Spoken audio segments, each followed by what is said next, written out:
காலம் தெரியாம கால் ஓடக்கூடாதுன்னு சொல்லுவாங்களுங்க. அது யாருக்கு பொருந்ததோ இல்லையோங்க, எங்களுக்கு கணக்கா பொருந்துங்க.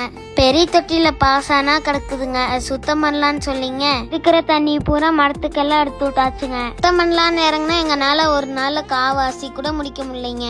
அதுக்குள்ள வயிறு பசிக்க ஆரம்பிச்சிருச்சுங்க. சரி குளிச்சுட்டு வந்து சாப்பாட்டு வேலையை பார்க்கலானுங்க. எல்லாரும் அந்த வேலையை பாதியிலேயே விட்டுட்டு வீட்டுக்கு கிளம்பிட்டாங்க. அம்மாவும் தொட்டி கழுவு வந்துட்டாங்கங்க. அதனால மதியான சாப்பாட்டு வேலை அப்படியே நின்று போச்சுங்க. உதவி பண்ணலானுங்க. வெங்காயம் பூண்டெல்லாம் தொளிச்சு வச்சுட்டுங்க, வெங்காயம் தோல்லாம் போய் ரோஸ் செடிக்கு போட்டு வந்துட்டனுங்க. காலையில சாப்பாட்டுக்கு பாத்தீங்கன்னா பழைய சோறு கொஞ்சம் இருந்துச்சுங்க. பழைய சோத்துக்கு பாத்தீங்கன்னா சுண்டவத்தல் அருமையா இருக்குங்க தொட்டுக்கருக்கு. அதை குழம்பு வச்சும் சாப்பிடலாங்க, வறுத்தும் சாப்பிடலாங்க. சுண்டவத்தல் எல்லாருமே சாப்பிடலாங்க. முக்கியமா சர்க்கரை ரத்த கொதிப்பு இருக்கிறவையெல்லாம் அன்னாடும் சுண்டவத்தல் சாப்பிடுறது நல்லதுன்னு சொல்றாங்களுங்க. சுண்டவத்தல் வேணுங்கிறவைய ஸ்கிரீன்ல தெரியுற நம்பருக்கு மெசேஜ் பண்ணி ஆர்டர் பண்ணிக்கலாங்க.